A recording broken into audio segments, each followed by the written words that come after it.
So this is the last lecture. I have a lot to cover, but we don't have to cover any of it, really. This is just to give you an idea of what's going on in the multi-core domain. We've talked a lot about multi-core, actually, in this class. We never necessarily explicitly said multi-core in some cases, but a lot of the concepts we use are applicable to multi-core. And we will see, we'll take a look into how to design some of those cores today and what are the trade-offs related to that.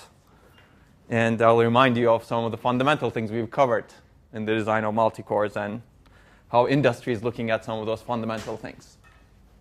But before that, you know that there are 2 labs due. Well, lab 6 was due, but we extended the deadline to the same deadline as lab 7. And to clarify, there were several questions. The clarifications were put up on the website. But lab 6, you can turn it in the same date as lab 7. And lab 7 is due May 4, but we give you 2 additional days at no extra cost to you. So you can turn it in on May 6 without any penalty at all. And this doesn't count for your late days. So everybody gets 2 late days, if you will. Does that make sense? So if you don't have any late days, you can still turn it in on May 6th without any penalty at all. Okay? Same as lab 6. Except the difference is the penalty in lab 6, because some people have turned in lab 6 without any penalty. If you're turning it in on May 6th, you'll get a 20% penalty for sure. Okay? Fair? Good. So hopefully this will ease your end of semester. And hopefully you'll enjoy designing or implementing the Mezzi-Cache coherence protocol. And you can actually do a better protocol if you wish for the extra credit. These are lab 6 credits. These are updated, actually. There were some things we not misgraded, but many people turned in a little bit late, and we graded them again. So now we have 40 labs, which is good. But that means that 7 people have not turned in their labs, so you still have the opportunity to turn in. And if you're around here, you can do better, much better. Okay? Extra credit. Jason did the extra credit, so he gets his book. Jason had won a book previously, and hopefully this is not the same book that I gave you before. I don't think it is, right? Did you get this? Oh, where's Jason? Where is Jason? He always sits over there, right? Okay, well, he doesn't get his book then. Anybody wants the book? See, this is the misprediction, locality-based misprediction. He won't get his book, though, unfortunately, no. Okay, well, full credit, we'll see what happens with lab 7. So people who get full credit may get some extra things also. But you should all be getting full credit anyway, right? Actually, I don't know if this got updated. Did anyone else get full credit after that? Yeah. I would be number 6. Oh, you would be number 6? You want your name there? So Chris didn't tell me that. You can complain to Chris. This is the updated slide, yes. So I updated here. Yeah, it looks like there are more people here now. But this doesn't mean that this is fully correct, because this is quantized, right? So it's anywhere between 2,500 to 2,600. Okay. So final exam, let's talk a little bit about this, because this is the last lecture. It's on May 10th. It's going to be comprehensive. And you know that 3 cheat sheets will be allowed. We will have a review session, which I will talk about, and this is 30% of your grade. What I would recommend is we'll put up a homework 7 for your benefit to cover the latest concepts, because this won't be graded. This is just for your benefit to prepare. And that'll be up in a couple of days, I think. You'll be busy with the lab anyway until then. So study that for sure. And past exams this semester, definitely know them by heart. All those questions, you should be able to answer them right away, hopefully. Well, some of them will take time, of course, calculation. And relevant questions from the exams on the course website. If you go through those exams, some questions we've already covered, right? And some of homework 7 will actually come from those previous exams. So I would strongly recommend that you study the past exams. And certainly the lecture notes, right? Everything is fair game for the final exam. And we've covered a whole lot of topics. So if you go back, hopefully you'll appreciate the amount of information that you have right now compared to the beginning of the semester. Hopefully it's all exciting. Hopefully it'll help you in the future after the end of this course significantly. We've covered a lot of fundamental topics that could be useful in many different domains, actually, like Amdahl's law, for example, or things like sequential consistency or coherence. We've covered it within the context of multi-core architectures, but distributed systems have the same issue also. If you design a very large-scale distributed system, like data centers across the world, how do you keep the data consistent, right? If you put your data, if you cache your data, Google, let's say, it has a data center in, well, it doesn't have a data center in China anymore, probably, but in Taiwan, let's say, and it has a data center in the US, right? And the data is cached. The web indices are cached in different places. Now, how do you ensure consistency? How do you ensure coherence? Same issue at a much bigger scale, right? In fact, that's the system-level architecture. A lot of the concepts that we discussed are applicable at that scale also. So if you go into industry or if you do research in the future, these fundamental concepts, never forget them. Okay. Anyway, that I digressed a little bit, I guess. Review session. We'll have a review session. And I'd like to get opinions on... you want your book, Jason? Oh, yes, thank you. Okay. I'd like to get your opinions on when to hold that review session. So my suggestion would be, I didn't give you that book before, right? No. Okay, good. Smaller. Yeah. Now you have more reading to do. That's the burden of doing well. Okay. I propose doing the review session on Tuesday. Is that so? We have the exam on Thursday, May 10th, Tuesday, May 8th, and Wednesday is the reading day. Hopefully none of you have exams on that day. That way, if we do the review session on Tuesday, you can study on Wednesday. Is that reasonable to everyone? The question is, what time on Tuesday? Do people have exams? Not between 1 and 4. Not between 1. We know who has an exam between 1 and 4. Before 1. Say it again. Early before like Early morning. 10 p.m. Oh, 10 p.m. Late? No, not late. Like 5:30 p.m. Is 5:30 p.m. reasonable for everyone? Yeah. Nobody has exams during that time? Do you have an exam? When? Grade the exams. You can grade them another time, right? No. Is that reasonable? I can probably do it Wednesday also, but Wednesday evening will be too late, I think. Right. 11 a.m. is probably too early for many people. That's my guess. I'm fine with it, but it's probably too early for many people. Also, people have exams on Tuesday. They probably want to study for that exam on Tuesday morning. That's right, Probably yeah. better kind of, That's right. So 5:30? Okay. So let's say Tuesday 5:30 tentatively, and we'll find a room hopefully. And come prepared with questions. I don't think I'll have any material to present. And we'll go as long as you would like. I can stay until 1 a.m. if you want. Okay? So come prepared with questions though. Okay, anything else related to the exam? Any other questions? We won't have another lecture, so if you have any questions on the exam, okay, you can certainly email or come to office hours. Okay, in order on 742, several of you, actually quite a few of you asked me about 742 and research and jobs also. So I'm teaching parallel computer architecture next semester. Is this correct? Fall 2012, I guess. So it's going to be a deep dive into many topics we covered and many topics we did not cover, like systolic arrays we did not cover, which were developed at CMU in 1980s. Speculative parallelization. Can you take a single-threaded program and parallelize it dynamically on a multi-core system, on a multiprocessor system? What are different ways of doing that? Memories. How do you design very large capacity memories? More on data flow. We just scratched the surface on data flow computers, right? Also, we just Well, we went into multi-threading, but we didn't go into the details of multi-threading. How do you actually schedule the threads in hardware? How do you ensure fairness? How do you ensure high performance? And many more topics. That's in parallel computer architecture.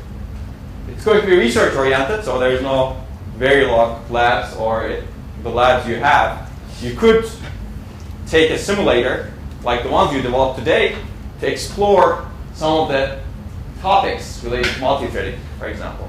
You could design new cache coherence mechanisms as part of research. And it's going to be an open-ended research project. And the main topics will be both fundamentals here as well as cutting-edge research topics in the hardware-software interface. So if you enjoy 447 and do well in class, you can take it. If you're interested, definitely talk with me. I know some of you have talked with me already, but I did get a chance to talk with everyone who expressed interest.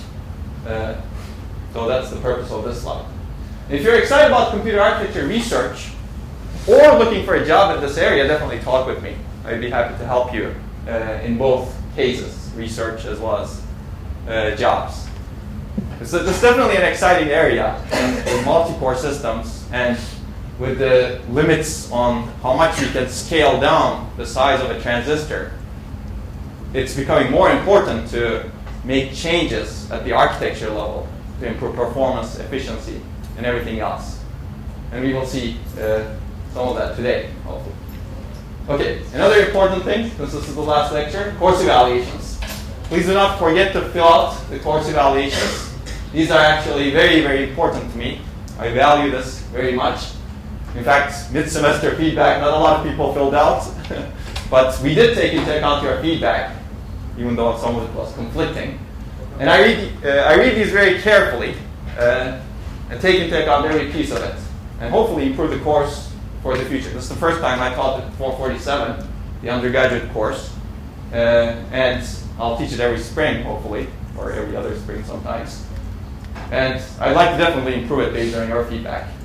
And take the time to write out feedback. There are points where you can pick, and there are also parts where you can write, right? Well, not handwritten anymore. That's the old times, but you can type if you want. Type out feedback. State the things you liked, topics you enjoyed, and what we can improve on. Tell us what's good or bad, both of them, basically. And I look forward to receiving these. I think these are due May 15th. Is that correct? Okay, that's what I got from one email. But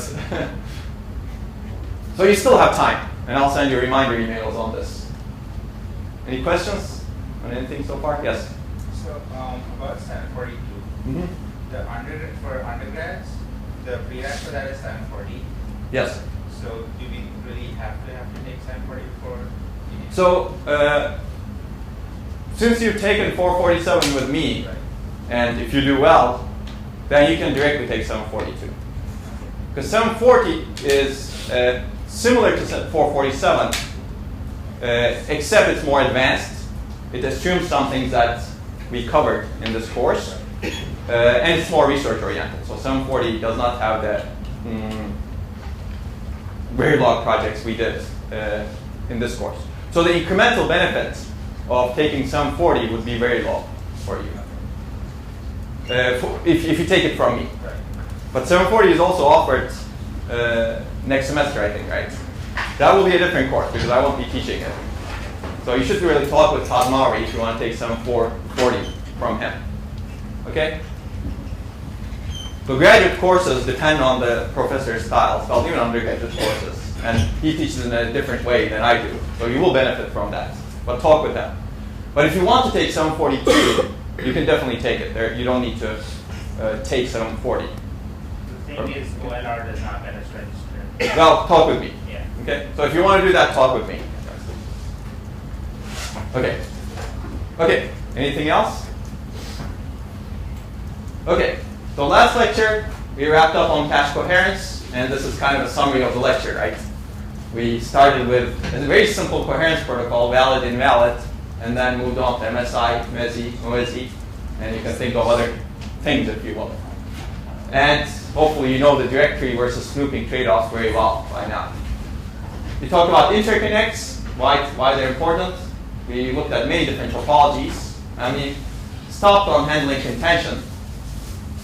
today we'll start with handling contention a little bit, very little, and wrap it up, and then move on to some issues in multi-core, handling serial and parallel bottlenecks better.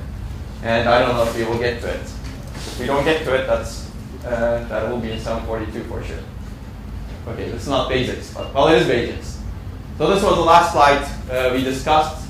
We didn't spend a whole lot of time, but when you have two packets, or two messages, if you will, that try to use the same hardware link to go out, they need to be routed this way. And only one of them can go out. You have only a single wire, if you will, that can accommodate a single packet. How do you handle this contention? That was the question, basic question we asked. And you came up with 3 different solutions. You could buffer one of them. You could drop one of them and let the sender, tell the sender to retransmit. Or you could misroute one of them, right? And these all have different trade-offs, right? So hopefully you can be comfortable with these trade-offs. So if you choose the first one, you need to have buffers, right?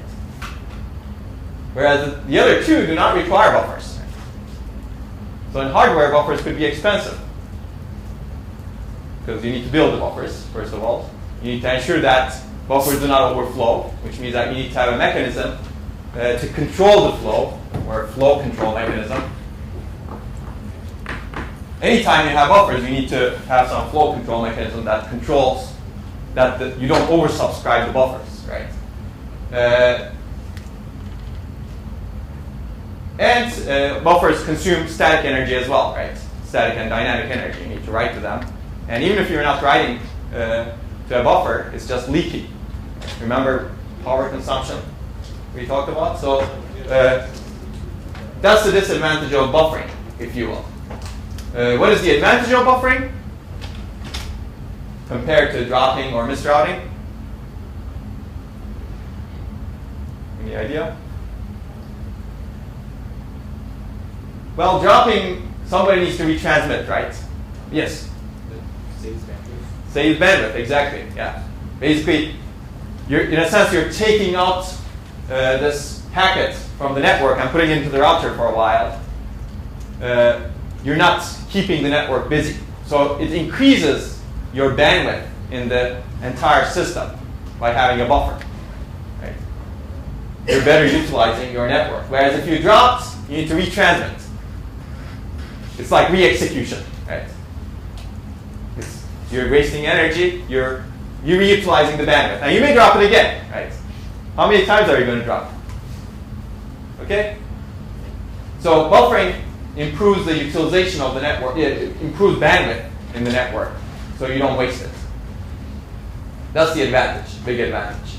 Disadvantage, it's more complicated. You need to have buffers. They consume energy. You need to design them so that they work correctly, etc. Dropping, on the other hand, well, advantage is now you don't have buffers, right? The disadvantage is you have to have a mechanism, protocol, if you will, such that when you drop a packet, the node that sent the packet knows that you dropped it, right? So that they can retransmit. And this could be done in different ways. One way is, as we discussed, NACking. Once the router drops a packet, it can send a NAC to the transmitter. Right? And the transmitter at that point knows that the packet is dropped. And this is implemented in some protocols. Actually, we discussed some directory protocols that do this, right? Remember that picture that I showed you? Two nodes send a write request to the home node, read exclusive. It's the same thing here, right? Read exclusive. Only one of them can be granted an exclusive read request to a cache block, to the same cache block. And this home node, remember in the picture, sent a NAC saying that, too bad, I cannot grant your request. Send me your request again later. And there's a design choice, of course. When does this node send the request again? Does it send it right away? Does it wait for a while and send it? Those are all design choices. Another way of handling this would have been to buffer the request. That's the first part, right? So necking is one option. Timeouts is another option, right? You could have timeouts. This node can infer the packet is dropped. Right? That could be harder to design. That's in a sense less deterministic, right? How do you ensure what is a timeout interval? But that's certainly possible based on the design of your protocol. Okay, so that's what you need to do for when you drop a packet. You need to have a mechanism, a protocol to retransmit. Now, when you drop a packet, you also have some issue, right? How do you ensure forward progress in this case? How do you ensure that this node will eventually get its request serviced? With buffering, you don't have this issue, if you will, because you buffer the packet, and the packet will go next time. If you drop, you need to retransmit. When it's retransmitted, the packet can be dropped again. Right? So forward progress is a bigger issue with dropping.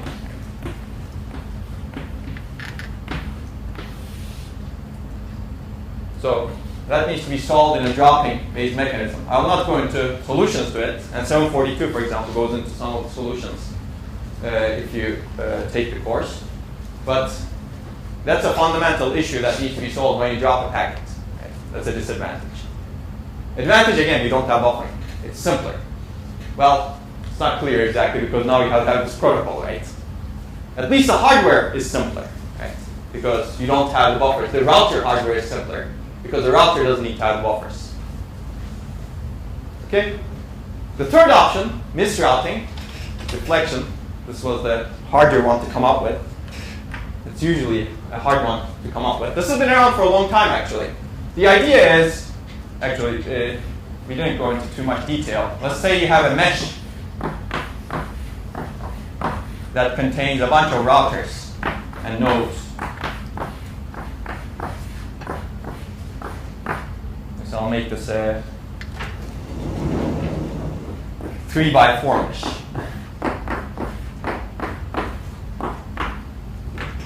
Okay.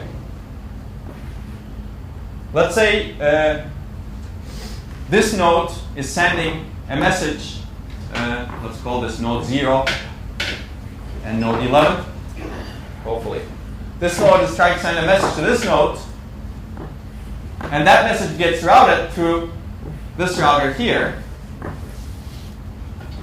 Well, yeah, let's do it that way. Actually, let's do it perhaps more simply. Let's say the routing algorithm you employ is something called XY routing. The idea in this routing algorithm is very simple. If you want to go through one node to another, the message first traverses the X direction until it reaches the Y coordinates of the destination, and then it traverses the Y direction. Does that make sense? This is called XY routing, or dimension order routing, if you will.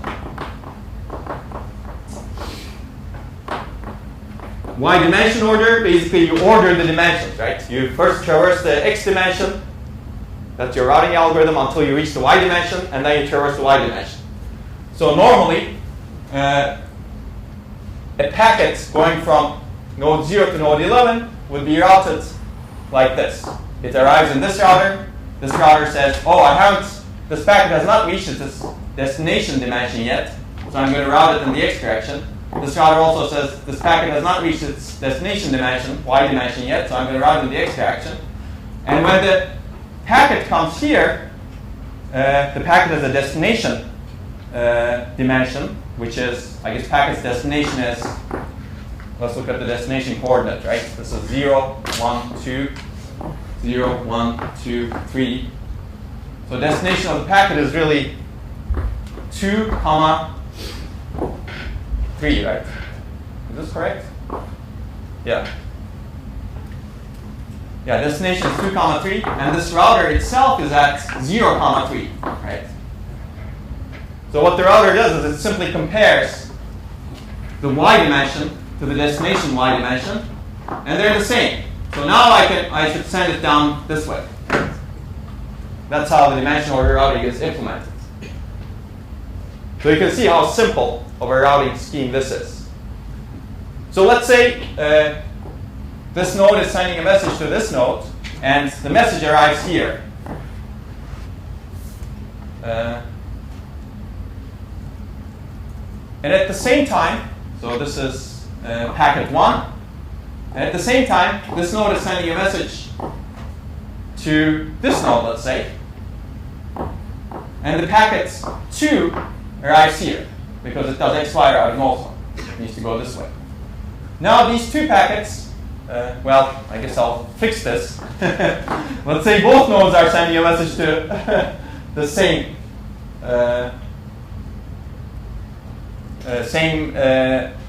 destination, if you will.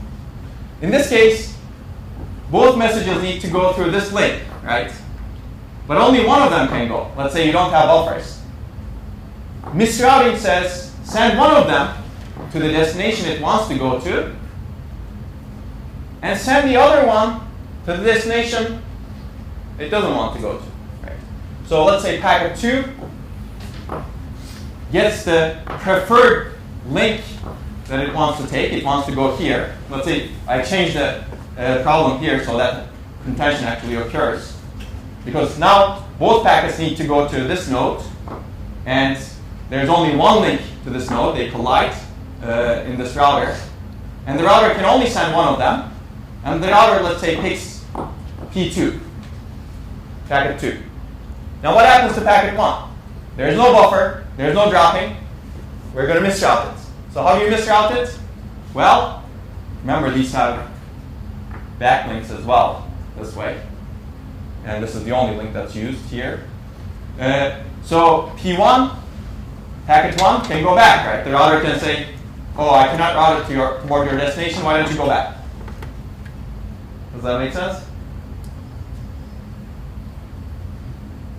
Or the routing, depending on the routing algorithm, the packet can go this way, right? And then it will get eventually routed to the destination. Let's say the packet went this way. Let's say the router made a choice, misrouted this packet to this link. Now packet 1 is here.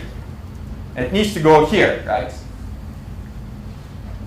So in the next cycle, it'll get routed back, and hopefully this link will be free, and it'll come down. Or another routing algorithm, if you change the routing algorithm a little bit, packet 1 can go this way, right? To this destination. So that's the idea of misrouting. When contention happens, send one packet to its preferable destination, but send the other packet to a destination it really doesn't want to go to. Right? It'll go this way. Does that make sense? So what happened here? If we do this, now we've increased the latency of packet 1. Right? Because packet 1 was trying to go from this node to this node. And the ideal latency, if you will, is 1, 2, 3, 4. It's the minimal latency. Or minimal latency, minimal hop count, if you will. It's really 4 hops. If you misroute or deflect at this node, what happens is you take 1, 2, 3, I guess you could do 4, 5, 6, right? So with deflection, you get 6 hops. And I think that's the best you can do. 1, 2, 3, assuming no other deflection happens. 4, 5, 6. You could do it that way too, right? Depending on your routing algorithm. So if you deflect, basically, your latency increases when you contend. Hopefully it doesn't increase as bad as dropping. And if you buffer, your latency increases also, right? Because you buffer and you wait in the buffer for one cycle at least. So if these links are not busy, deflection, even though it increases latency, now it's utilizing the links better, right? Does that make sense?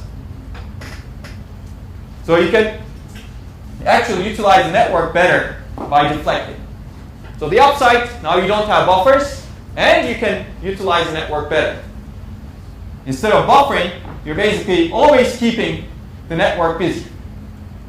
There's no, the packets are always moving. Everybody clear on this? So this actually been around for a long time. This is called hot potato routing. Have you heard of hot potato routing? It was proposed for the internet for a long time ago.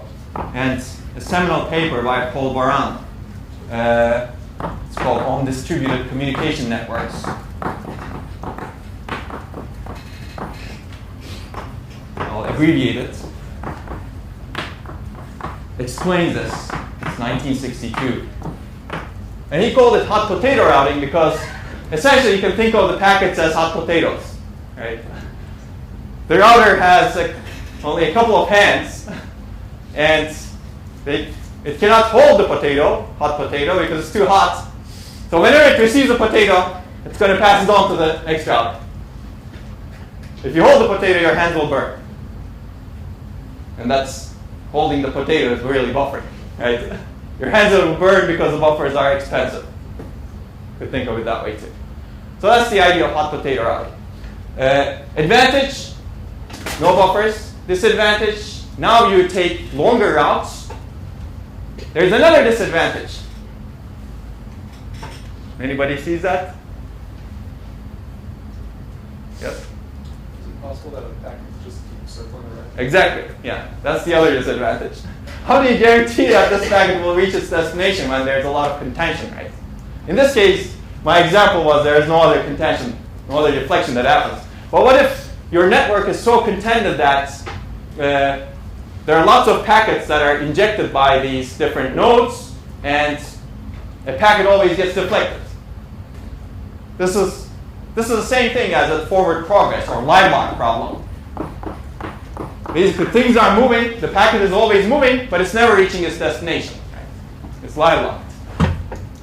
It's not making forward progress, if you will. It's making some progress, but not necessarily reaching its destination. Okay? So that's a problem with these approaches. Actually, dropping has the same problem. So how do you solve this? Well, you need to somehow impose some prioritization order across packets, right? So one thing you could do is age order, for example. You could each packet has a unique number, and whenever contention happens, whenever two packets contend with each other in a router, the router always deterministically prioritize the packet that has the higher or lower number. Right? That way you essentially form a total order among all the packets in the system, and all routers prioritize the oldest packet, if you will. In that case, the oldest packet is always guaranteed to reach its destination. Right? So assuming you ensure that, then you're free of line lock. And the question is, how do you implement it? And if you're interested, you can talk with Chris, because he's developed mechanisms to implement this in a cheap way in on-chip routers with simple hardware. Because if you do oldest, if you need to prioritize the packets based on their age, if you will, or based on a total order, the router becomes complex. Okay? Any questions? So the downside, line lock. That's the other downside. Another downside is now, if there's a lot of congestion, your network becomes full, so packets start getting deflected a lot. So your performance goes down. This is true for dropping as well. When you drop, essentially, you're resending the packets. And if you have a lot of congestion, that's when you actually really drop packets, right? And that's when you get the worst performance also in these mechanisms, dropping and deflection. Because contention causes dropping as well as misrouting. And lots of nodes drop and misroute, and lots of nodes are not making a lot fast progress. The advantage of buffering is when the network is really congested, what happens is you have lots of traffic, but the traffic is moved into these buffers. And there's smooth movements from these buffers into those links. So that's, you essentially buy bandwidth, have more bandwidth by adding more buffers. This is not present in dropping or deflecting. Can you have combinations of these mechanisms? Yes, sure, you can have combinations of these also, right? They're not necessarily fully orthogonal. They're complementary to each other. You can have buffers as well as deflection, right? That's another possibility. Yes? When you drop a packet, like you let the sender know that you dropped it, but is the sender considered to be the node that actually sent the packet, or the one that it was like if it goes from 0, 1 to 2, is it 0? That's the sender, or the one that immediately just sent it? So that's a good question. Normally the sender is the one that really sent the packet, because the assumption is that this is the only one that holds the packet, right, to resend. But you can actually design your system such that as the packet progresses, this router, after it sends the packet here, it also holds the packet, right? Normally this is not done. But what if, You could design a mechanism that way, right? like, doesn't that mean that the acknowledgement itself has to go all the way back to the original sender, which takes a lot more bandwidth than just send? That's right. That's right, yes. There's a trade-off there, though. Where do you buffer the packet, right? Well, if you just had a buffer of 1, then Uh-huh. it's not that much more expensive. It's not like you're not buffering every packet that comes in. You're just buffering the last packet because all it depends on is the state of the last cycle. Okay, maybe if you just buffer the last packet, you reduce some of the acknowledgements. But if you're congested again, you'll have the same problem, right? Your buffers need to grow. But you're right. That's when you drop a packet, you essentially need to send a resend message to a node that holds the packet and that can resend the packet. And the question is, where do you actually hold that packet? This node definitely has it because it's waiting for a response. But you could also buffer it earlier. That's one combination, combined mechanism, right? That way you have a small buffer, if you will, here that holds the packet. Maybe not in the router, but somewhere here. Okay? Yes? Wait, but so if a packet gets so if you have n hops and it takes n minus 1 hops and then it can't do the last one, and you have to send it back, then don't you sort of have to guarantee delivery of the back over n minus 1 things? And then if you can guarantee delivery over n minus 1 things, then it seems like you should just be able to guarantee delivery over n things. So yeah, that's the difficulty with dropping-based approaches, NAC-based approaches. Somehow you need to guarantee the delivery of NACs. So NAC networks are usually simpler because it's really a control network, right? It's really one bit that you need to somehow send. But yes, that's a real problem. You need to ensure that happens. That's why a lot of the realistic mechanisms actually rely on timeouts and a higher level protocol. Like internet relies on timeouts, right? When you don't receive a response back, TCP relies on timeouts. And if you don't receive an ACK back in some number of cycles, the node retransmits. Okay. A lot of exciting topics, right? A lot of trade-offs actually related to this, but we will not go into them. Well, hopefully you know the basic trade-offs right now. Okay. Any questions on buffering? Otherwise, we can move to multi-core or more multi-core. Okay, this is not meant to be studied necessarily, but the point is there are many cores that are put on chip today, and you knew this from before. This is just an example slide. And we covered some of the benefits of this, right? Designing a single large core and occupying 1 billion transistors with it is very power hungry. And it's not clear how we would do it, especially if you want to improve the size of the cores, right? Out of order execution we studied in this course. You know why it's not scalable to huge window sizes. And industry now has moved on to putting multiple cores on chip. And a single core cannot exploit parallelism. If your program is parallelizable, right? Like if you can divide into many threads, a single core, unless it's multi-threaded, cannot exploit parallelism. Even if it's multi-threaded, if you take 742, you will see that multi-threading is not scalable. You cannot have a single core and have 1,000 threads on it. It's a lot easier to put 1,000 cores, or 48 cores, or 100 cores here, and basically stamp them out. Because that way threads are not sharing any resources. Right? So that's the idea of a multi-core. Basically, you have simpler and lower power cores than a single core, and you have many of them. This enables large-scale parallelism, and this could be energy efficient also, as we also studied in another lecture. Right? You remember, you put n cores, you can reduce your frequency by n, right? Assuming you can perfectly parallelize your program. That way you improve your energy efficiency by n cubed, right? Because the assumption is that you can reduce your voltage by n also. And power has a cubic relationship with voltage, if you will, or frequency. I'll just remind you of this instead of C v square f, right? If you reduce this by n and reduce this by n, then your power goes down by n cubed, right? So that's the advantage of putting these cores. And remember, we said that this works well if you can actually parallelize your program, divide it into n, and get perfect parallelization. But we know that that's not true. So these are just some examples, and these are old examples, actually. I cannot keep up with the new things. These are Barcelona Core i7 from a few years before. Now, we did not get into NVIDIA, but NVIDIA calls some things cores. But now that you've taken this course, don't be fooled by this 448 cores. It's not. What they call a core is really a functional unit. Right? So, and functional units are not independent of each other. So if you call a functional unit a core, then Intel Core i7 has a bunch of cores also. More than 8 cores, for sure. So when you read some of the terminology, just be cognizant of that fact. And if you take 742, we will cover GPUs, and that will become a lot more clear later on. Okay, anyway, with that aside, with many cores on a chip, what do we want? Well, let's take the case of a single program.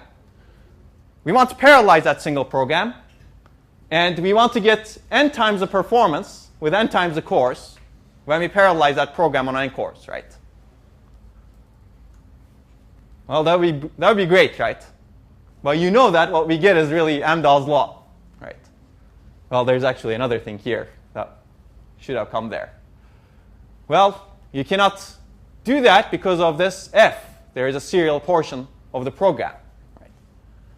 So if you put n cores on a chip, you're not going to get n times the performance, unless your f is parallelizable portion is 100%. And even then, if f is 100%, that parallel portion is not perfectly parallel, right? And you know why.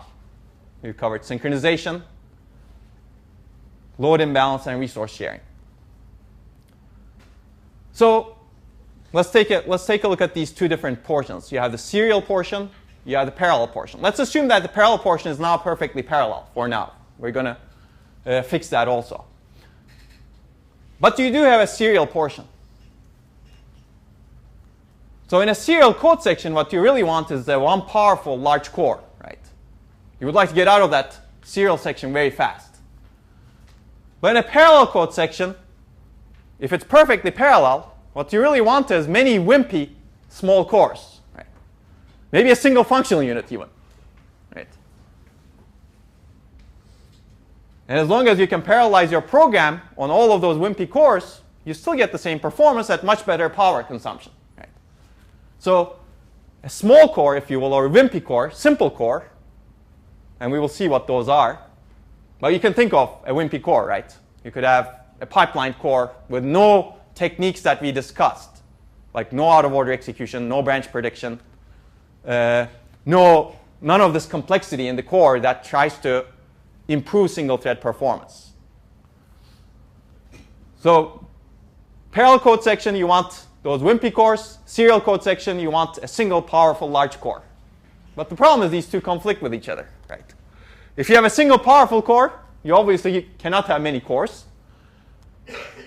And, well, why? Because a small core is much more energy and also a small core is much more energy and area efficient than a large core, right? You may not want to have large cores. So let's take a look at what these small and large cores are. This is just an example. A large core, I'll call it large, but that means powerful. Could be out of order. It could have wide fetch, deep pipeline, aggressive branch prediction, all of the things we've discussed, multiple functional units, memory dependent speculation, what happens with loads and stores. We did not discuss trace cache, but this is one way of supplying many instructions in a single cycle to a wide machine. A small core can be in order, can be one wide, can have a shallow pipeline, 2 stages, 3 stages, can have a simple branch predictor or no branch predictor, right? Can have few functional units. Right? And this is a good rule of thumb. It's not always correct, of course, but large cores are power inefficient. That part is for sure true. For example, you can get 4x the area, for 4x the area and power, let's assume that way, you can get 2x the performance. That's not always true. But somebody at Intel actually plotted this curve, Fred Pollack, I think, plotted the curve of area of cores over generations and single thread performance. And they figured out that this is a kind of like square root, if you will. As you performance grows with the square root of the area in proportion. So that's a rule of thumb. And this is one other example from this paper that talks about small cores versus large cores. Small core, simple. Large core, more complex, and there's a bunch of other mechanisms. These are normalized performance, if you will. This is a different. And normalized power, this doesn't show the area. So a large core is much more inefficient, but it has much more performance also, right? So if you look at the energy per instruction, it's a lot more inefficient than a small core. But if you want performance, you need this large core, right? So let's take a look at how industry looked at, designed some of these multi-core engines. Power 4 is one of the first multi-core processors. This is the large part, if you will. IBM has taken the large core approach, and when they put multiple cores, they put fewer and more powerful cores on chip. So they have 2 cores in this first chip, and this is a good paper to look at if you're interested in a real multi-core chip. That's a very detailed paper that talks about how the Power 4 system is designed. And if you look at the core, this employs all of the concepts that we've talked about. A lot of out-of-order execution in the core. Well, you cannot read this probably, but these are essentially the issue queues or schedulers and many functional units here. Aggressive branch predictors, and this is the reorder buffer. IBM calls it the global completion table, if you will. So it has 2 cores, out-of-order execution, 108 entry instruction window in each core, 8 byte instruction fetch, issue, and execute, large local plus global hybrid branch predictor, a large cache, and aggressive stream-based prefetching. Actually, the stream-based prefetcher that we've discussed in class, a modified version of it was in IBM Power 4. And this is the Power 5, which is the next incarnation of Power 4, except it added multi-threading into it. So if you look at this is, I will not go into this detail, but you see that there are 2 program counters, right? 2 instruction buffers from different threads, 2 store queues, 2 reorder buffers, group completion tables, 2 return address stacks. Okay? So this is one example of large core. On the other hand, another big company at its time started with very small cores. This is on Niagara. And this was developed around the same time. IBM was a little bit earlier, I think. So if you look at this, you have 8 Spark cores, simple cores. And this is the system architecture. But let's take a look at the core itself. It's simple. It has 6-stage pipeline. It is dual issue. It's in order. There is no out-of-order scheduling. And it has fine-grained multi-threading. There's no branch prediction. There is no interlocking. And it's essentially a fine-grained multi-threaded machine. Fine-grained multi-threading eliminates branch prediction, right? And you can see what fine-grained multi-threading actually adds. This is kind of like your exam question in the first exam, right? You have the iCache, and there are program counters, 4 program counters, and there's a thread select mux that goes into iCache. And there are instruction buffers, and you have 4 register files. There should be a mux somewhere over there, which is not shown here. And there's a thread select logic that selects which thread should go next. And normally, if there are no cache misses, you round robin across the 4 threads. But if you look at the pipeline, it's really simple, right, compared to this, if you will. This has all the out-of-order execution. So this is the small core approach. And if you look at single thread performance, what do you have here? I think you fetch from the same thread every 4th cycle. So your throughput is very low, right? I guess 1 instruction every 4 cycles. So remember the demands. We want a large core in a serial code section. So we want the IBM Power 4 core, if you will, or something even better. But in a parallel code section, we want many wimpy small cores, many Niagaras, right? And these two conflict with each other. So let's take a look at what performance you would get with these different approaches. Let's assume that a small core has an area budget of 1 and has a performance of 1 unit, if you will. A large core takes an area budget of 4 and has a performance of 2. This is the tile large approach. And IBM and many AMD and Intel processors take this approach. They have a large core, out-of-order core. In fact, Oracle, I guess, turned around and did the same thing recently also. The benefit is you get high performance on single-thread serial code sections. Right? If you have a single thread, and if you've tiled 4 large cores, you get the performance of 2, right? Because a single thread, remember the assumption? Large core takes an area budget of 4 and a performance of 2. This is assuming your area budget is 16. And you've divided your chip into 4 large cores because each takes 4 area budget. Right? Your performance on a single thread is 2 units. On a parallel program portion, now your performance is bad here, right? Well, not bad, but 8 units, right? What you can do is, let's assume that these are not multi-threaded. You can run 4 threads, and each of them have 2 unit performance, so 8 units.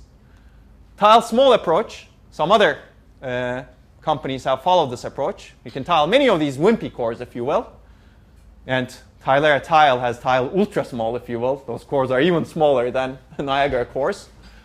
You get high throughput on the parallel part, right? If you're parallel, you execute 1 thread. And each of them has 1 unit of performance, so you get to 16 units of performance. But low performance on the serial part. Now your single thread executes here, and its performance is half the performance of what you would get here. Right? So clearly, we don't have the best of both worlds. Right? So what we really want is tile large when we have a serial code section, tile small when we have a parallel code section. So to get the best of both worlds, why don't we have both? That's the idea of heterogeneous multi-core, if you will. And again, this is a very fundamental concept, heterogeneity, if you will. If you have 2 things that are at odds with each other, and if you want to get the best of both worlds, have both of them, and somehow do the right design choice to get the benefits of both. And that's the idea of heterogeneous multi-core. Have both large and small cores on the same chip. And if you look at it, this is an asymmetric multi-core processor. You have 1 large core that occupies 4 units of area, and 12 small cores that occupy 12 units total of area. Now, if you in the serial portion of your program, what happens is you get the performance of this tile large approach, right? You get 2 units of performance. In the parallel portion, you get 12 plus 2 units. 14 units, right? Because you can execute 2 threads here, right? Well, the performance of 1 thread will be 2 over here. Or you can time multiplex them to get 2 performance. Okay. So that's the idea. So how do you actually do this? When you get to a serial code section, that's when you want to run the large core, right? And that's the idea of accelerating serial bottlenecks on an asymmetric multi-core. When you get to a single thread, ship that single thread to the large core. if you have this substrate, heterogeneous substrate, let's say this is your single-threaded portion of your parallel program, it executes here. When you go into multi-threaded portion, now the threads execute on the small cores, and when you go back to the serial bottleneck executes here. That's how you can get the best of both worlds, if you will. And these are some calculations. This is the same calculation that I did over here previously. With a heterogeneous multi-core, you can get the same serial performance as the large core approach, and almost the same parallel performance as the small core approach. Right? Actually, you can probably tell me how you can move this up to 16. If you actually have multiple threads in the large core, make this 4-way multi-threaded, you can actually get this to 16, if you will. Does that make sense? Okay? Okay. So that's the benefit of a heterogeneous multi-core. This is you will see this term come up, and more and more portions of the industry are moving into this. Like one other form of heterogeneity, you can think of it from that direction also, but you can have a CPU, if you will, with multi-core, and a GPU on the same chip, right? And they could share the memory hierarchy. Right? That's another form of heterogeneity. Again, GPU-like parallelism, SIMD parallelism, works well here. More serial programs, I'll call them. Not exactly, but works well here. The same idea. Right? You get the best of both worlds. Massive parallelism, SIMD parallelism, data parallelism. It's executed here. More serial portions of the code executed here. In fact, this is not a new idea, I would say. Remember the Cray1 picture that I showed you? Who remembers it? I gave this example several times, right? Cray1. This was designed circa 1970s, mid-1970s. What did it have? It did have a vector unit, and it did have a scalar unit. Scalar unit was the fastest scalar unit of its time, right? Vector unit, good for SIMD, data parallel operations. Scalar unit, good for serial code portions. Make sense? It's a heterogeneous processor, really. Okay? Okay. So let's take a look at how we can take advantage of this heterogeneous substrate even more. It's just, in a sense, it's a no-brainer to execute a serial part of the program in the large core. But what else can you do? Right? Well, we know that there are other bottlenecks in the parallel portion. Right? So can we actually execute some of these bottlenecks on the large core? That's the idea of accelerating parallel bottlenecks. Remember, in the parallel portion, there's serialization that happens as well. When two threads reach a critical section, one of them needs to wait, right, if they're contending for the same lock. Or, we talked about parallel stages that take longer than others to execute. Right? Why did this happen? You have load imbalance. Remember the example I gave in one of the previous lectures? You have this core 0, core 1, and you divided your work such that this thread takes 1 second to execute, and this thread takes 9 seconds to execute. Now you have load imbalance. You could think of this as the remaining 8 seconds as the serial portion. Right? Because you have not parallelized your parallel part really well. You have a load imbalance. The idea is, well, why don't you detect that this is the critical thread, if you will, and ship it to a large core.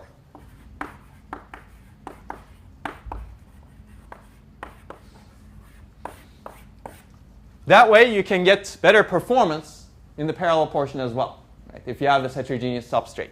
Yes? How do you detect that? Yes, that's a good question. That you can take 742. I'll show you another example, not that particular case, but the critical section case. Okay?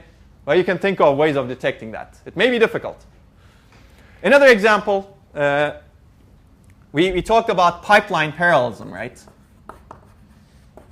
remember we set up the threads such that they produce, you have core 0 running a thread that produces value for core 1, running another thread that produces another value for core 2.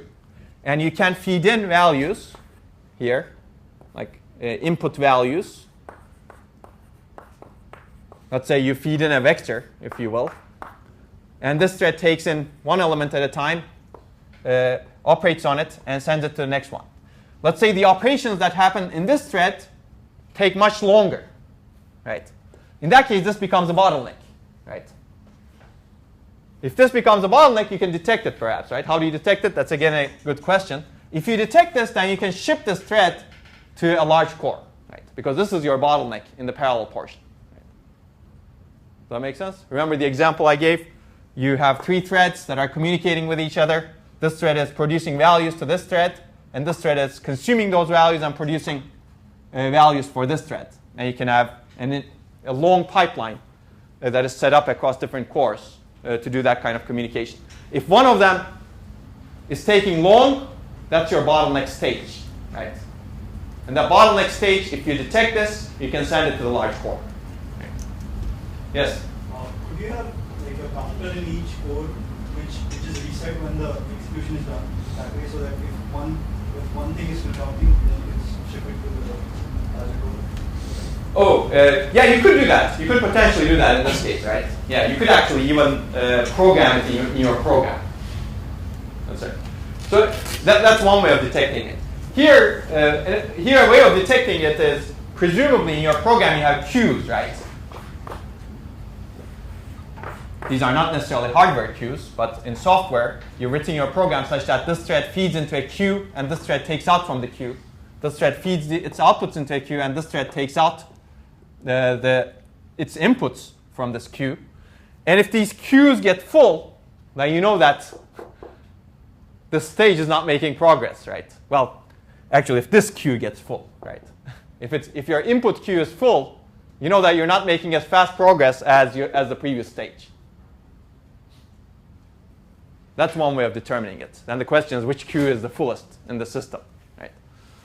Okay, so there are ways of determining it.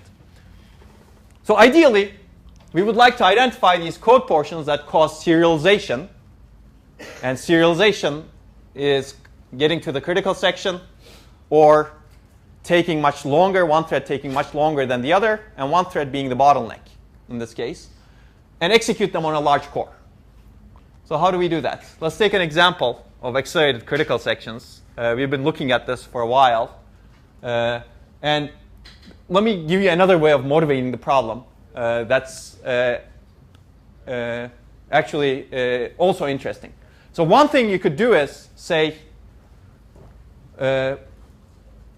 this should not happen, right? You could take that approach, and some people actually do take that approach, saying that you really should not have these. Programmer should solve this problem, right? Saying that programmer should write programs such that critical sections are not contended. Programmer should reduce the size of those critical sections such that you don't have the serialization problem in the parallel portion, basically. Or programmer should balance the load across these different threads. Or programmer should ensure that this bottleneck thread doesn't happen, right? Well, then you reduce your performance, right? You still want high performance. So somehow, one approach is to say, programmer, do this. And remember, from the very beginning of the class, there's a fundamental trade-off between programmer and architect, right? You could do that. That way, if you do that and if you punt on the programmer, this is the right way to go. Because then the programmer should be able to use all those cores, right? And get the best performance, because none of this is true. And even serial bottleneck, someone can say, that's the programmer's job, right? Again, the programmer should ensure that there is no serial bottleneck. Difficult to do. A lot of burden on the programmer. Maybe doable, but a lot of burden on the programmer. And software, even debugging software is hard, right? Even serial software is hard. making it high performance such that you get perfect speed up, I would call is almost impossible. And history has proven that. So that's one non-solution, if you will, at least for the general case. There could be domains where the programmer can actually do that, right? Graphics, for example. But even graphics processors are moving into something like this today. Like if you look at NVIDIA's products, there's heterogeneity in their products. Okay, so it's very hard to do. So another way of looking at the problem is synchronization and parallelization is difficult for programmers. Right? Because of this, critical sections or these bottleneck portions, load imbalance, are a performance bottleneck. So why don't we relieve the programmer a little bit? So instead of putting the same size simple cores, why don't we have a large powerful core and hardware and software cooperatively ship these critical sections to that large core? Right. Serial section, it's easy. Critical sections, now we're going to try to ship the critical sections to the large core as well. So what is the benefit of this? This reduces serialization due to contended locks, because now the critical section that you're executing executes much faster. Right? So now you can have much better throughput for your critical section execution. This reduces the performance impact of hard to parallelize sections, right? The programmer needs to write a parallel program. Lock, unlock. It's easier for the programmer to make this bigger, right? Then the programmer doesn't need to reason about what needs to be locked, what needs to be protected as much. In fact, the programmer can start his or her program with a lock, and the thread with a lock, and end it with unlock. Ideally, you would like that. Well, it's terrible for performance. Now you're serializing the threads, right? But if the burden of the programmer is to reduce this size of this critical section, that's what you would like from the programmers ideally, but it's tough to do because the programmer needs to identify what data needs to be protected. And as you push the programmers to actually reduce the size, that's when the bugs happen.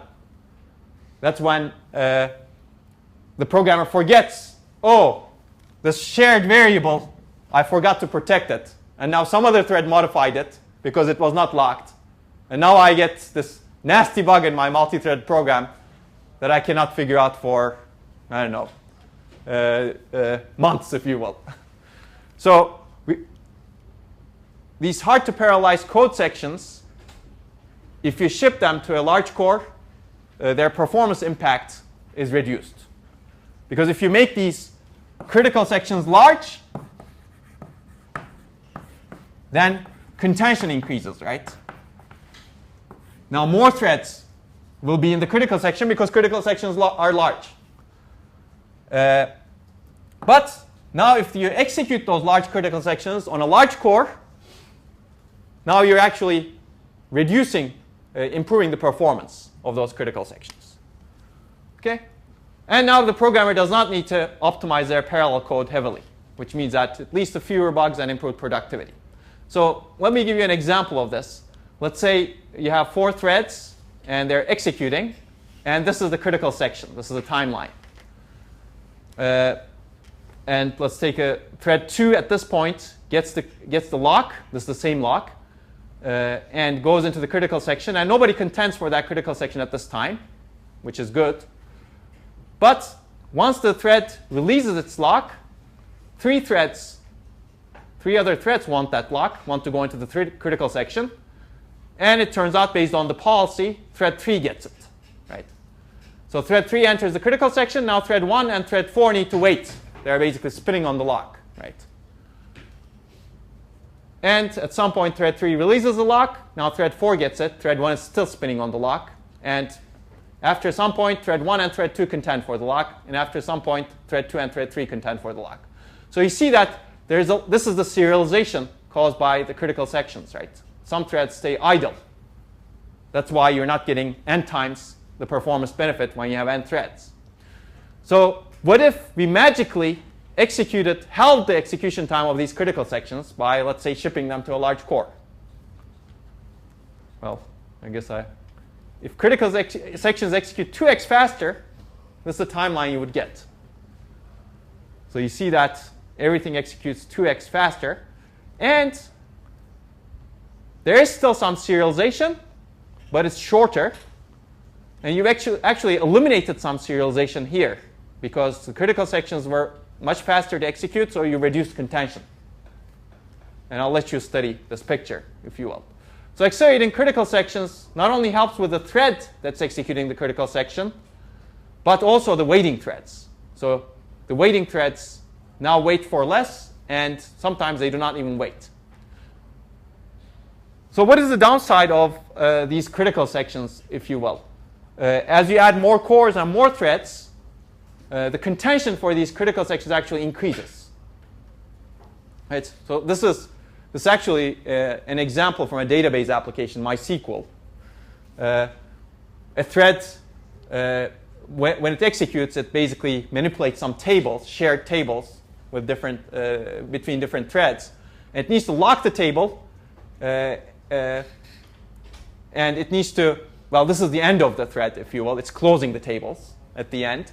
So it needs to lock the shared table structure and close all of the instances of tables that's kept track, and then it needs to release the lock. Oh. Okay. So if you look at the number of, as you add more threads to this application, this is an online transaction processing application that's running this MySQL database, and this is the chip area, if you will. You're adding more threads, and this is the speed up you get compared to a single thread case. And at 16 threads, if you will, I think this is the 16 point, you get a speed up of 6 times. But after some point, as you add more threads, your performance actually drops. Can anyone guess why?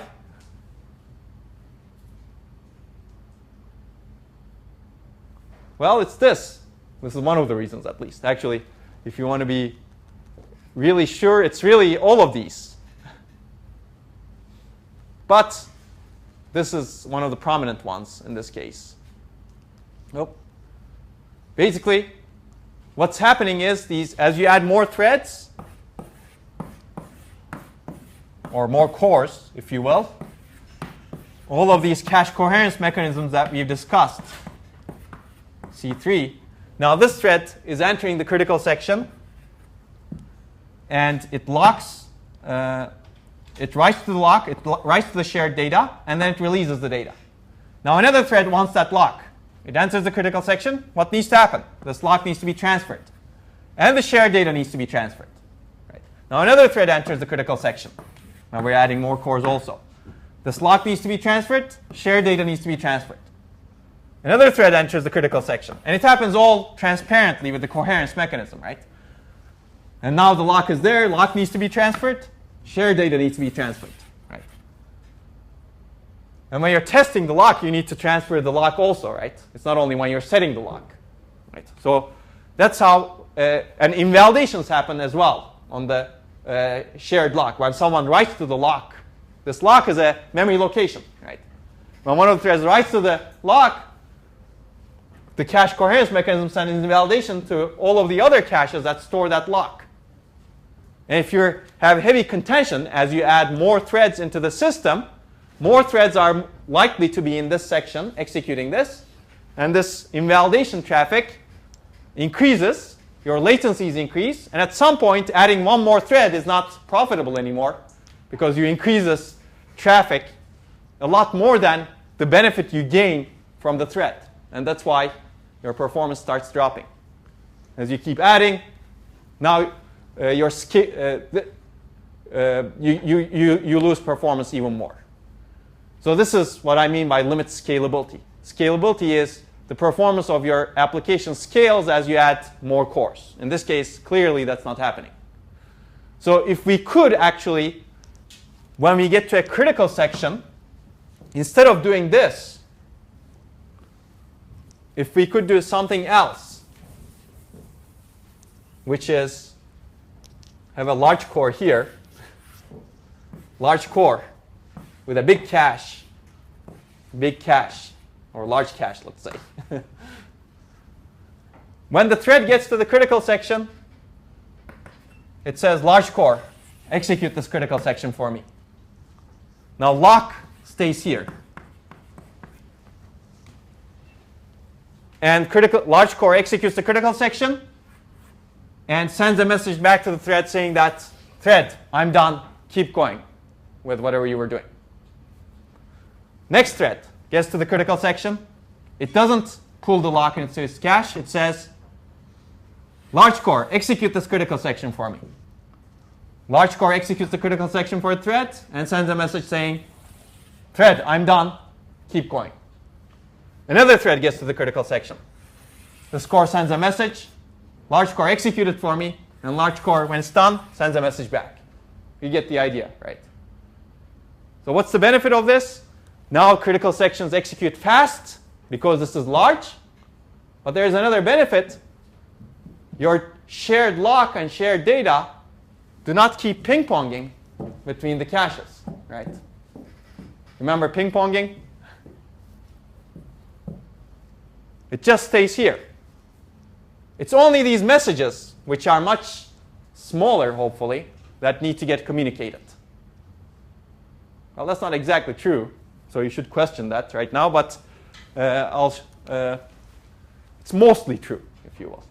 Yes? It seems like that a group processor would have to have a queue of people waiting to have it, and then you have to have like a lock that maintains that. So it seems like you still have sort of ping-ponging for that lock for the queue. But that lock also stays there. So I'll show you how this is done. Let me give you the benefit of this first. So if you actually do this, this is what you get on this online transaction processing application. As you add more cores, your benefit still is not high, but your scalability increases, right? Okay? Okay, so how do you do this? Basically, well, this is animating by itself. So you have a large core with a critical section request buffer in hardware. That's the queue you're talking about. And this is the critical section. Let's say the critical section is inserting into a priority queue that's shared. This critical section request buffer queues the execution requests from different cores. Let's say processor 2 encounters a critical section. It executes a new instruction called critical section call, and which sends the critical section call request to this critical section request buffer. Processor 1 receives it, and it executes the critical section. And once it's done, it sends a CS done signal to processor 2. And now processor 2 can continue with whatever that comes after the critical section. Make sense? So how can you actually do this? Well, normally what you would have is on the small core, you do some computation, and this is your critical section, and the result is printed somehow, right? So now you need to ensure that critical section receives the data that the small core actually produces for it, and small core also receives the result that's produced by the large core. So there are some modifications to the software, or the locking library, if you will. So instead of just lock unlock, small core, this is the code that runs on the small core, you push the input data into the critical section that's private to this core, and then lock is converted into a critical section call. Do a critical section call for this critical section protected by lock X, starting at target PC. And this request gets sent. So what is sent? The lock address is sent, the target PC is sent, the stack pointer of the thread is sent, and the core ID is sent. And large core essentially queues this request in its request buffer, and then goes into this target PC. And this is what happens in the target PC, essentially the critical section. With some other things, like now you need to actually send the data that's needed by the critical section, right, here. So the first thing the large core does is pop A from the stack, because small core pushed A onto the stack, right? And that's needed in the critical section. It then executes the critical section, pushes the result on the stack, releases the lock, and executes a critical section return instruction, which essentially sends a response back to the small core. And now small core pops the result and executes it. Executes the rest.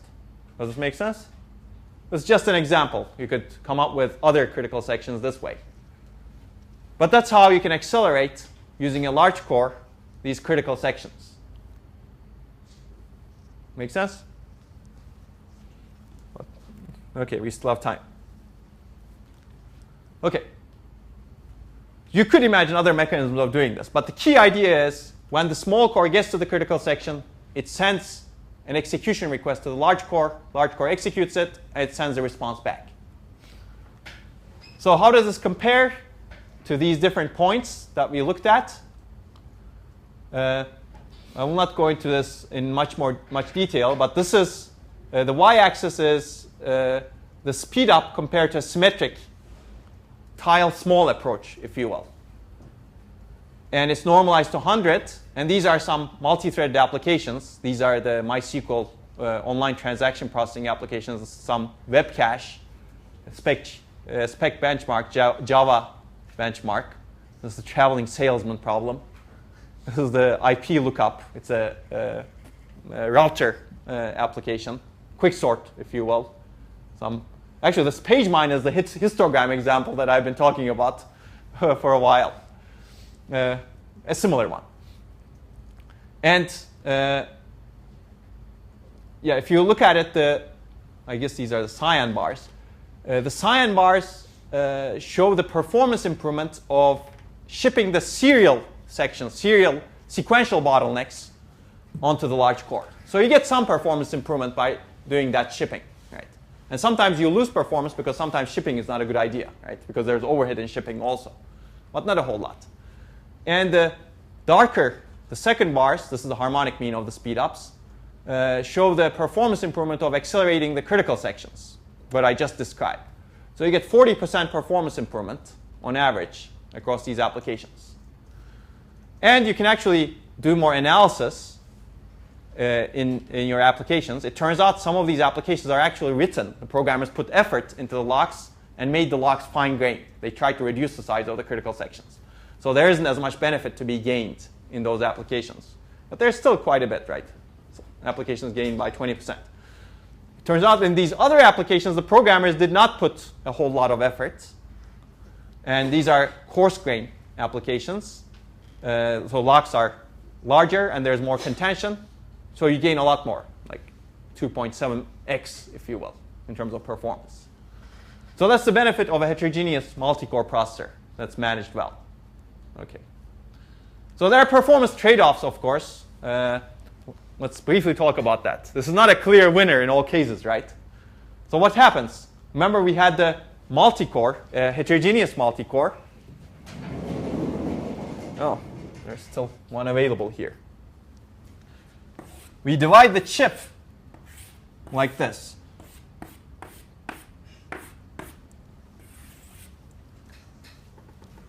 So, which means that this core is now dedicated for critical sections and the sequential bottleneck. And you're not executing. In your parallel portion, you cannot use this core. In the parallel portion, you have reduced throughput, right? You have only 12 cores. So now your parallel performance goes down, right? But your serial performance increases. Right? So it's that trade-off. And Amdahl's law says your speed up is 1 minus f plus f divided by n, right? Remember? N is the number of cores. And n is these small cores in this case. But now what we've done is, if you will, added something else here, right? We're actually speeding up 1 minus f by m, if you will, compared to a small core. If you add a small core, if you have a large core, it's m times faster than a small core. So we're now speeding up this portion also. Okay, so the trade-off is your n reduces because you're dedicating some of your chip area for an equal area comparison. Your n reduces because you're dedicating some of your chip area to a large core. But now your m increases as you dedicate more area to the large core. Then the question is how much performance you gain. Right? That's this first trade-off. You're accelerating critical sections or accelerating sequential portions, which means this is increasing. But you have fewer threads in the parallel portion, which means this is decreasing. And it turns out in these results, accelerating critical sections offsets this decrease. So increasing m offsets this decrease. And that makes sense, right? Why? Because this is your bottleneck, sequential bottleneck, if you will.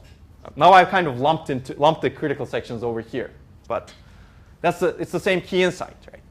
And there's also another trend. As the number of cores increases, reducing the number of threads that are available for parallel execution is less important, right?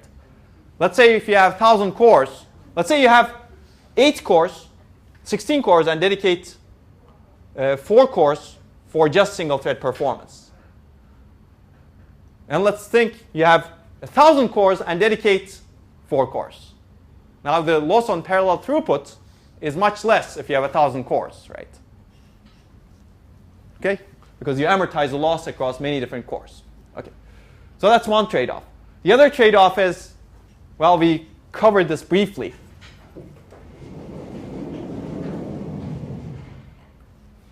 Now we've converted this ping-ponging of locks and shared data to locks and shared data do not ping-pong. Instead, when you to acquire a lock, you send a message, right? So there's that trade-off.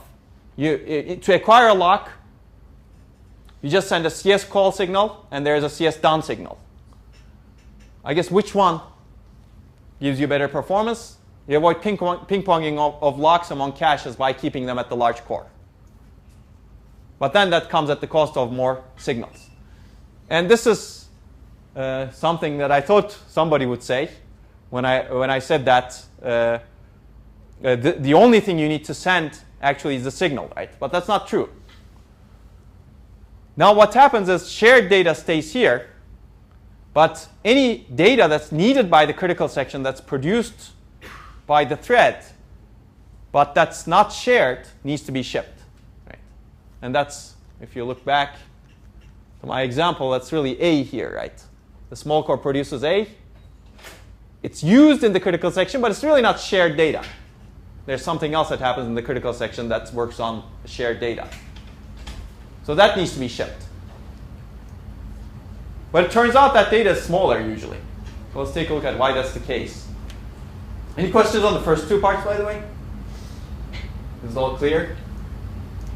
Yes? So do you have to have a fixed number of critical sections if you do it in hardware? Or do you just like represent the queue using an address? So the queue can queue only, well, how many critical sections can be outstanding critical section requests? As many as the number of small cores you have, right? Assuming the small core blocks when it gets to a critical section. So the number of entries in your queue here, the critical section request buffer, is really the number of small cores that can send requests to you. And you could increase it also if you do multi-threading in the cores. I mean the number of queues, not the size of the queue. Oh, number of queues? That's only one queue for a large core, right? Or you want to have separate queues for separate critical sections. Yeah. Yeah. So that. Yeah, you could go.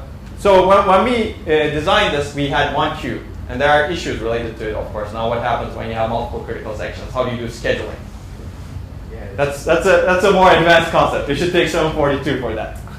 It's almost like you're making a sort of global lock. I mean, if you want Yep. like all critical sections to run on this core, then now you basically have this. That's right. So that's the other trade-off, right? That we did not talk about. That's exactly true, right? What happens is if you have multiple independent critical sections that are happening, now they become serialized here. Now there are solutions to that. You could have multiple large cores, for example.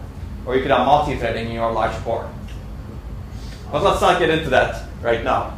Also, like, where are all the TLBs? Like, does each core have a TLB? Yes. So the assumption is that all cores are running the same application. So they share the same page table, right? Okay, but so if I make an access in like core 3, for example, then I come to the critical section, and then that makes an access. Now it has like a TLB missed. It could get a TLB miss, but TLBs could be warmed up too, right? Yeah. it just seems like you potentially have more TLB misses. Depends, right? Depends on your working set size and how much your TLB can cover. So in this case, a lot of the shared data stays in the TLB here, right? The translations for the addresses for the shared data. And these could be having other things. So it could go both ways. Well, especially though, it's like you have different critical sections, and you have like sets of subsets of your processors that tend to work only like with one of the critical section.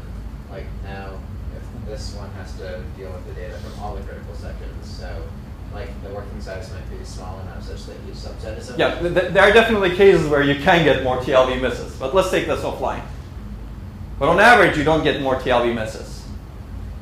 But there are definitely cases. It could go both ways, right? You could come up with scenarios that's exactly the opposite of what you said. Okay? Because now you're utilizing your TLBs better. Now your TLBs don't need to cache page table entries for shared data here. Right? Whereas in the previous case, you need to do that. Right? So it could go both ways. And that's actually another trade-off. You're right. You could add that. I guess there are more trade-offs than what I have here. You're right. Okay. So the last trade-off is, yeah, you need to ship the private data. So let's take a look at that. This is one example. Is shared data greater than private data? In many cases, actually, private data is smaller. Because what happens is, in this case, for example, let's say you have a priority queue, a heap, that is a shared data, and you're inserting one node to this priority queue, or priority tree heap, if you will. And this is what happens.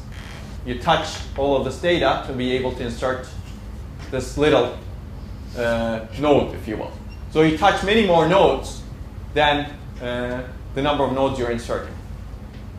So, and cache misses reduce if shared data is greater than private data. And it turns out that's what happens. Okay. And these are some results. You can take a look at it on your own, if you will. So if you look at this, I'll give you a couple of examples, if you will. Now let's take a look at this. So these are some bad cases. As you increase the number of cores, your performance goes down and you cannot recover. And if you ship the critical sections to a large core, this is the performance curve you get. Your performance keeps improving as you add more cores.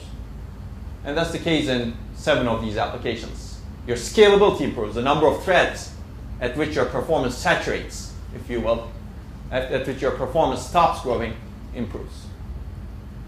Okay. Any questions on heterogeneous multi-core systems? No? It's pretty intuitive, right? And you could think of generalizing this more, right? The idea is really at a high level, you design your cores not to be homogeneous, because homogeneous is one size fits all, right? You're trying to fit every single thing to that particular core you design. Whereas if you add heterogeneity into the system, you don't have one size now. You have multiple sizes. The key is, how do you figure out what program fits what size? In this case, what we did was saying, oh, serial sections and critical sections fit the larger core better because they need that performance. More generally, where is this picture that I... We'll have to mine for the picture. Oh, it's here. CPU, GPU. Graphics portion of your program fits better. And serial portion fits better. Or the portion that doesn't have SIMD parallelism fits better. And you could potentially think of other things, right? I don't know. Some people are thinking of putting reconfigurable logic, right? That could be another core, if you will. And you could program that as part of your parallel program. And if your portion of your computation fits this better, that's good, right? Or, I mean, in existing systems have this, right? Maybe a core for, I don't know, encryption, right?